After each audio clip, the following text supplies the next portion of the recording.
If you're hurting, this will help you heal. Have you ever felt a quiet pain that follows you everywhere? One you can't explain, but can't escape? What if that sorrow isn't permanent?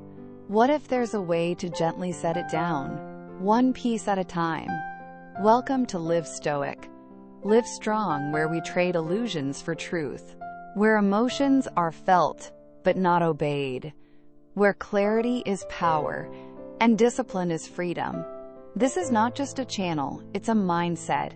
It's a journey of conscious living. Let's begin. Let's take the first step together, because this sadness doesn't have to be your story's ending. Are you feeling pain on the inside? Deep, persistent, and hard to name? Does it feel like something is quietly breaking inside you, even when everything looks fine on the outside? People often say, everyone hurts. That's just life. And yes, it's true. We all face moments of heartbreak and loss. Sadness, in small doses, is normal. It reminds us that we're alive and that we care. But what happens when that sadness overstays its welcome? When it grows from a passing emotion into a shadow that darkens everything you do and feel? It can become overwhelming, blurring your identity, weighing down your thoughts, dimming your joy. If any of this feels familiar, it's time to listen closely. This is not the end. Sadness doesn't have to become your whole identity. And it certainly doesn't have to last forever.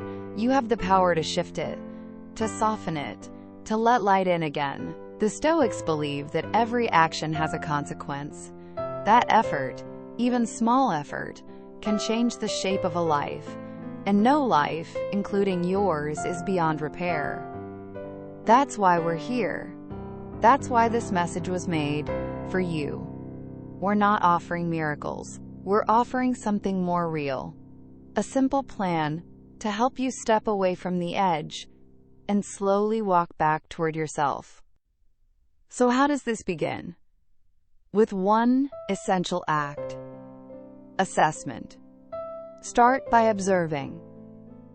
No judgment, no pressure, just a quiet, honest look at your mind and your heart.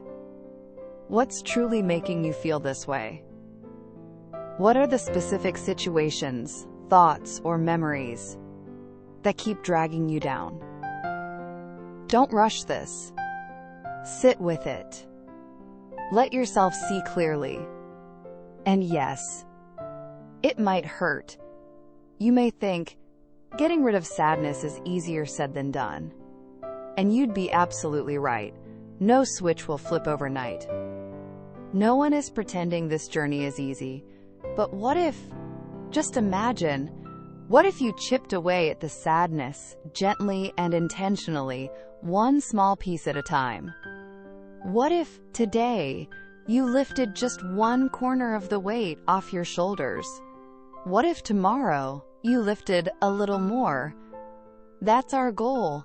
That's where we begin. And the best place to start? The sadness that never should have been yours to carry in the first place. Think about it.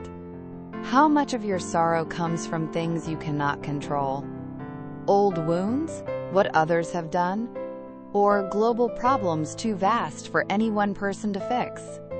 If you feel overwhelmed by things that are far outside your reach, you're not alone. But here's what you can do. You can read something that helps you understand why things are the way they are.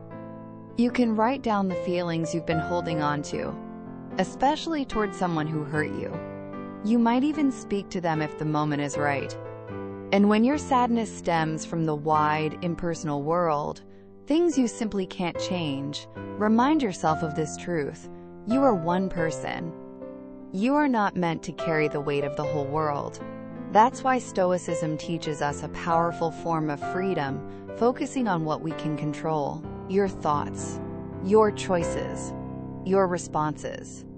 You can't choose how someone else behaves, but you can choose how much of your peace you're willing to give away because of them. You can't change everything, but you can start changing something. Zoom in. Look closely. What in your life can you touch, adjust, or let go of today that might bring a little more peace tomorrow? Your schedule, your screen time, the food you eat, the words you speak, the beliefs you hold about yourself. That's where real change begins. Not in grand gestures, but in quiet shifts that add up. And from here, we move into the next part. Real tools, real practices, to help you walk out of the fog. We ended the last part by focusing on what we can control, our thoughts, our responses, and the burdens we were never meant to carry. But what if the way we handle sadness itself is what's keeping us stuck? That's the next place we need to look. Sometimes the problem isn't just the sadness, but the way we try to cope with it. And if that's broken or destructive, then that might be the real root of our suffering. Take a hard, honest look. Are you dealing with sadness in a way that helps, or a way that harms you even more? Maybe it's obvious, like reaching for alcohol every time the pain shows up. Or maybe it's something more complicated, like staying close to a friend who constantly drags you into conflict, someone who repeatedly breaks your trust. If that's your situation, if your method of coping is actually a source of deeper pain, then the most powerful thing you can do is this: walk away from it. End the toxic friendship. Step back from the self-destructive habit. That, more than anything else, may be the biggest leap forward you'll ever make for your own happiness.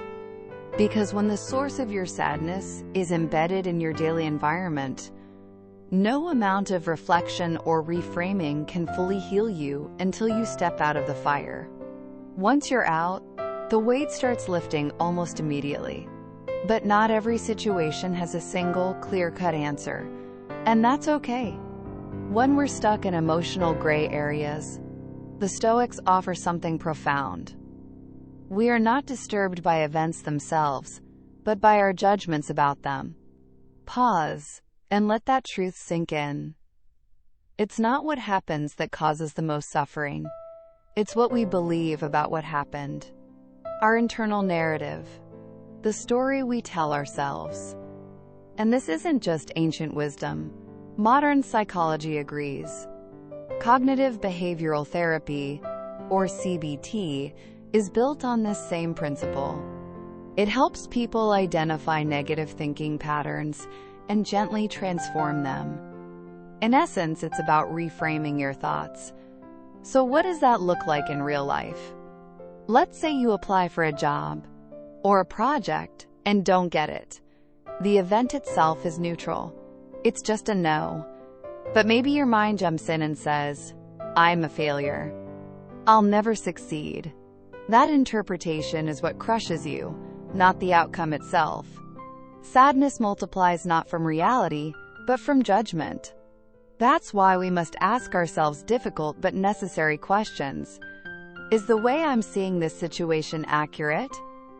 Am I adding pain with assumptions that may not even be true? Let's be clear. Stoicism isn't about denying pain or pretending everything's fine. It's not about becoming cold or emotionless. It's about facing reality as it is, and then choosing your next move from a place of clarity, not chaos. You're allowed to feel sadness. You're human. But once you've felt it, once you've given it a name, Stoicism invites you to respond with wisdom, to challenge the thoughts that might be exaggerating your suffering. We see this clearly in others, don't we? A friend breaks up with someone who, let's be honest, was clearly bad news from the start. But in their eyes, that person was flawless, an angel, the best thing that ever happened to them. And now they're heartbroken, devastated, as if they've just lost a soulmate. Meanwhile, you're sitting there thinking, are we talking about the same person? The pain is real, but so is the illusion. When we reframe our judgments, the world doesn't change, but our experience of it does. And that's exactly where we'll go next. how to build those new frames, brick by brick, so you can see life through clearer eyes and walk forward with strength. Last time, we uncovered something powerful. It's not just what happens to us that causes sadness, it's how we interpret it. But now comes a deeper question. What if some of those distorted judgments aren't just in our friends' minds, but in our own as well? We've all seen it from the outside. A friend mourns the end of a relationship that, in truth, was deeply unhealthy. We know they're seeing it through rose-colored lenses, grieving not the real person, but the ideal they built in their head. But if they can be so wrong about something so personal, couldn't we be wrong too? Could we be misjudging our own sadness? It's a heavy realization, one that takes time to process, especially when you consider everything we've already covered. So let's pause, take a breath, and recap the journey so far. We began by scanning our lives for sources of sadness, identifying the people, memories, and patterns that weigh us down. Then we separated what was outside our control, acknowledging that not all sadness is ours to hold. After that, we turned our attention inward, challenging our judgments and asking whether our sadness was coming from truth or from distortion. And now, we go deeper still. Now it's time to examine why these emotions flare up when they do. Because your sadness, it's not random. It doesn't just float in from nowhere like a fog. It has a trigger, a cause. And learning to spot those triggers is one of the most important steps you'll ever take in reclaiming your peace. Think of your sadness like a series of dominoes. One thought tips into another, and before you realize it, you're in a spiral. A comment, a silence, a memory. Even something as simple as a news headline can spark it. The problem isn't that we feel. It's that we often don't see what set the feeling off until we're already drowning in it. Some people shrug and say, "I guess I'm just a sad person." But sadness isn't who you are. It's not your identity. It's a response. And that means it has roots, stories, thoughts, triggers. And if we trace those roots, we can start pulling them up. Modern psychology has a name for this: cognitive distortions. These are thought patterns that warp reality and supercharge negative emotions. You've seen them, maybe you've used them. All or nothing thinking. If I don't succeed completely, I'm a total failure. Catastrophizing. This tiny setback means my whole life is doomed. But those thoughts, they're not reality. They're echoes of fear. And they lie. Let's do a quick thought experiment. Think about the last time you felt overwhelmingly sad. Can you remember what happened right before that feeling set in? What thought passed through your mind? Maybe a friend didn't call, and your mind went straight to, "They don't care about me. I have no real friends." But wait, pause. Is that really true? Or is that a distortion? A more grounded thought might be, "They might be busy. Maybe I should check in with them." Or even, "I've been waiting for them to reach out, but maybe it's time I make the effort." See the difference? One version adds weight to your sadness. The other gently lifts it. And if you feel like you have no friends at all, that still doesn't mean you're doomed. It might just mean it's time to take action. Start building new connections, slowly, with intention. Many problems that feel huge emotionally can actually be fixed with a few weeks of small, consistent effort. That's good news, right? So here's your next step. Start writing down your sadness triggers. What were the moments? What were the thoughts that followed them?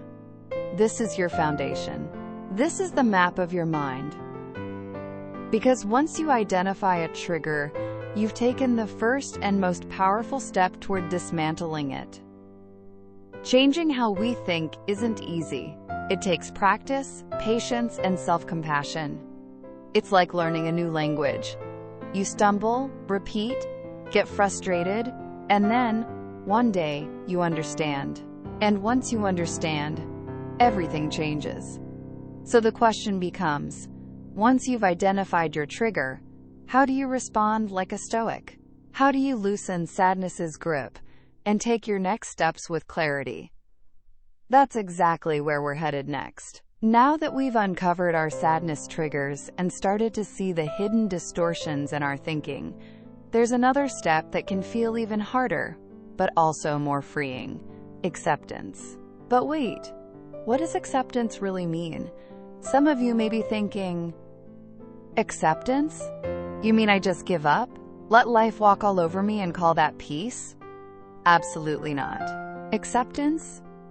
True Stoic acceptance is not surrender. It's not apathy. It's not giving up on your dreams or settling for suffering. No. Acceptance is the starting point of real, lasting change. Let's use an image. Imagine you're thrown into a stormy sea. You're thrashing against the waves, pushing and pulling with all your strength. But the more you fight the current, the more exhausted you become, and the further out you're dragged. What if, instead of resisting, you changed your strategy? What if you swam with the current, not because you gave up, but because you understood it was the only way to get back to shore? That's acceptance, not defeat, but intelligent navigation. Thank you for staying with Live Stoic, Live Strong. It means you're seeking more than words. We're here for that journey with you. Surfers know this instinctively. Don't fight the rip current. Swim parallel. Wait for your chance to return safely. And in the Stoic world, this approach has a name: amor fati, or the love of fate. This doesn't mean you have to enjoy everything that happens to you. It doesn't mean cheering for loss, heartbreak, or injustice. What it means is something quieter, deeper. You acknowledge that what has happened, and from that firm ground of truth, you move forward. So much of our sadness isn't about the pain itself, it's about our resistance to it. We resist that things are unfair, that people let us down, that life didn't follow the script we wrote in our heads. And that resistance? It's like holding your breath underwater. It only makes the pressure worse. So how do we begin to practice this kind of liberating acceptance? It starts with awareness. The awareness that we're resisting reality, that we're pushing against something immovable. And one of the most powerful ways to grow this awareness is through mindfulness. Specifically, mindful breathing. Try this simple exercise. Close your eyes. Take a long, slow breath in. Feel the air fill your chest. Now gently exhale. Notice the air leaving your body. No judgment, no pressure, just observation. Repeat it once, twice, 3 times. That's the beginning of mindfulness. When we train ourselves to observe without instantly reacting or judging, we create space. And in that space, we find the clarity to accept what is, instead of clinging to what should have been. Now, let's return to our earlier work. Let's say a trigger flares up. Something disappoints you or hurts your pride. Instead of spiraling emotionally, pause, notice it, name it, and then breathe. In that pause, you may discover a new way to respond. Not by ignoring the pain, but by choosing not to let it consume you. That small shift, it's like opening a pressure valve. The tension starts to dissolve. You finally see the situation for what it truly is. And that's the moment where real change becomes possible. Because Stoicism isn't about saying, "Oh well, guess that's just my fate." It's about facing reality with eyes wide open, and then taking courageous action where you can. There's always a dividing line. Some things in life you can control. Others you absolutely cannot. Your thoughts, your words, your habits, your values, those are yours. The economy, global politics, someone else's choices. You're not in the driver's seat there. Maybe you're thinking, but wait, My sadness is about something real. I lost my job because of the economy. You want me to just smile and forget it? No. We don't forget it. We face it. You can't undo what's already happened. But you can decide what happens next. Will you sink into helplessness? Or will you take the first step out? Update your resume. Reach out to someone in your network. Learn a skill. Apply again. Not because it's easy, but because you refuse to be defined by what happened to you. Because if there's one thing we're working to avoid, it's what psychologists call learned helplessness. That dangerous belief that you have no power left, no control, no options. And yet, there's always something you can do, even if it's small, especially if it's small. In the next part, we'll explore exactly how to take those small, powerful actions and build a life that's not just free from sadness, but rich with meaning. In the last part, we learned that acceptance is not giving up. It's choosing peace so we can take clearer, wiser action. And now, it's time to take that action. Because Stoicism isn't about sitting still and waiting for life to fix itself. It's the opposite of giving up. It's about standing up, looking life in the eye, and saying, I will do what I can, right here, right now. So, where do we begin? Start small. Think of one thing that's been making you sad lately. Just one. Bring it to mind. Let it sit in front of you, like a stone on the table. Then ask yourself a powerful question. Can I directly control this? If the answer is no, don't stop there. Look deeper. What part of your reaction to it can you control? You may not be able to change your family's constant criticism or their inability to understand your choices. But you can choose how you respond. You can set boundaries. You can choose to walk away from conversations that hurt you. You can decide not to attend events where you're repeatedly disrespected. And yes, small actions matter. Replying to a single email, cleaning your room, reading one page of a book that lifts you up. These aren't just little things. They're momentum. They are reminders that you are not helpless. You are capable, and you're moving forward. This, right here, is the essence of Stoic practice. Control what you can. Let go of what you can't. Let's take a moment to reflect on how far we've come. We started by facing our sadness honestly, instead of pretending it didn't exist. Then we learned to accept it, not passively, but wisely. And from that foundation, we've shifted toward action, choosing our thoughts, our behaviors, our path forward. But real transformation, the kind that changes lives, doesn't just come from reacting well. It comes from living well. It comes from choosing to build a life so full of meaning, so aligned with your values, that sadness no longer finds room to grow. Let's use an image. Think of sadness as a stubborn plant. When we understand it, accept it, and respond with control, that's like snapping off the branches. But unless we address the roots, that sadness will grow back, again and again. So what are those roots? They are your thoughts, your beliefs, and most importantly, your values. Now don't roll your eyes at that word. Values aren't dusty motivational posters on a classroom wall. They're the anchors that keep you grounded.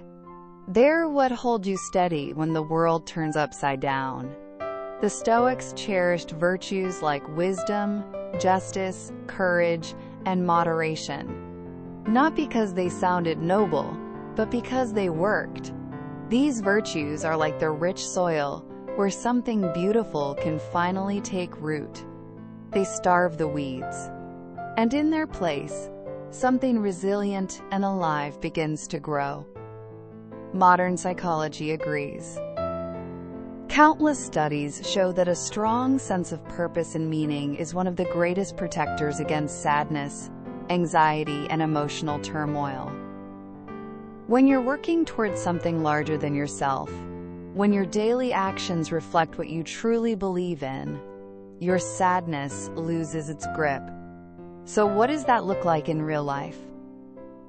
Let's say you value creativity. That means you make time to paint, to write, to play an instrument, not for likes, not for validation, but because it feeds your spirit. Maybe you care deeply about justice or politics. Then show up.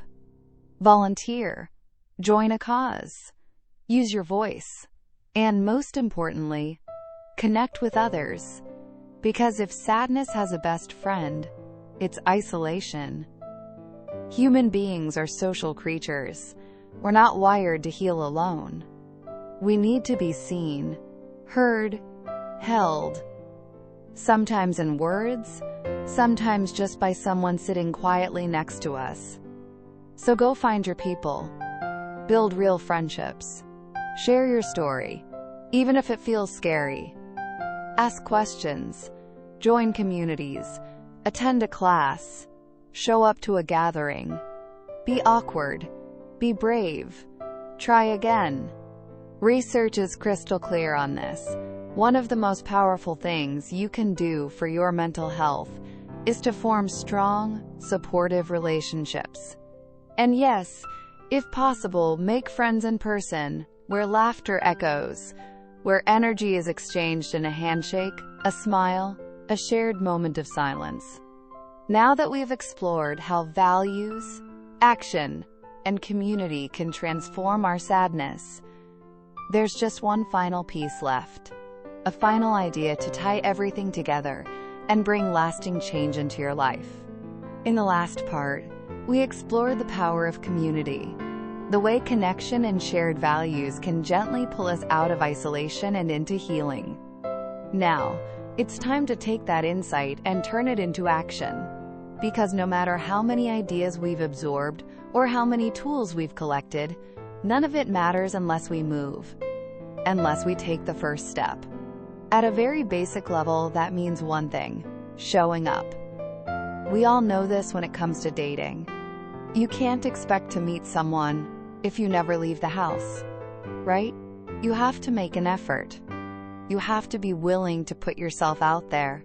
But now ask yourself, when it comes to friendships, to building community, how hard are you actually trying? Be honest. Are you putting in real effort to meet people who share your values or interests? Or have you quietly convinced yourself that maybe it's just not meant for me? If you've been waiting, hoping, or hesitating, now is the time to shift. Find a hobby, a class, a meetup group in your area, even something casual. Then go. Show up. Sit in the room. You don't need to bare your soul or explain your sadness to strangers. You just need to be present. That alone can ease the weight you're carrying. Because when you're in a room with others, something inside you starts to shift. You begin to feel human again. Connected. Seen. Even in the smallest ways. And if you're lucky enough to find a group or a friend who's safe to talk to, who listens with compassion, even better. Let yourself share. Speak your truth in small pieces. You don't have to unload everything at once. Just open the door a little and see what kindness comes through. And yes, if you're open to it, therapy can be incredibly powerful. But even if you're not ready for that step yet, don't stay hidden. Find some kind of human connection. Because staying alone in your sadness is like locking yourself in a room and throwing away the key. And here, at this point in your journey, we want you to remember something. You're not doing this alone. Here, in this Stoic community, we're walking beside you. We've created this video, this space, to be a soft shoulder, a safe hand, a guiding voice, And we haven't just given you thoughts.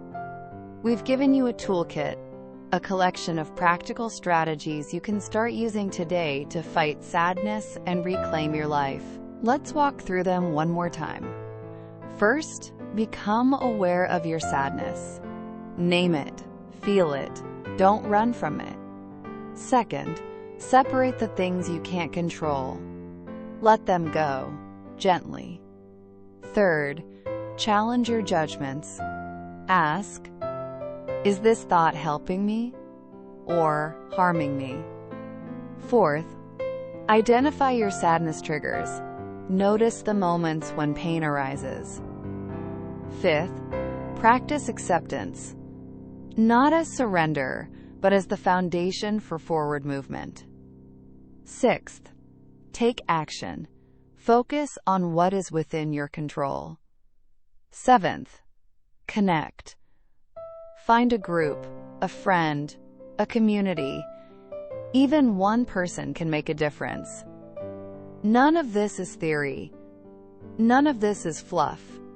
These are real techniques, grounded in both ancient Stoic wisdom and modern psychological science. As Marcus Aurelius wrote, you have power over your mind, not outside events. Realize this, and you will find strength. That quote isn't meant to be inspirational wallpaper. It's a truth that can change your life. Because when you finally realize that your mind is your domain and your choices are your tools, you stop waiting for life to save you. You start saving yourself. So pick one technique today. Just one. Use it. See how it feels. Tomorrow, add another. Bit by bit, you'll build your Stoic toolkit. You'll build your strength. You'll build your joy. So here we are. You've made it to the end of this journey. And if you're still here, still listening, then something inside you has already shifted. Maybe it's a small shift, a subtle thought, a quiet feeling that maybe you're not powerless after all. And that's enough. That's more than enough to begin. Sadness may visit us. It may sit beside us for a while, but it doesn't get to stay. Not forever. Not if we choose to rise. Not if we choose to act. Not if we choose ourselves. So take what you've learned today. Take what you've felt. Even if it's just one idea, one breath, one choice. Carry it with you. Let it grow. And if you ever forget how strong you are, come back. Rewatch this. Reground yourself. You're not alone. This community is here. I'm here. Now go. Step forward. And become the person you were always meant to be.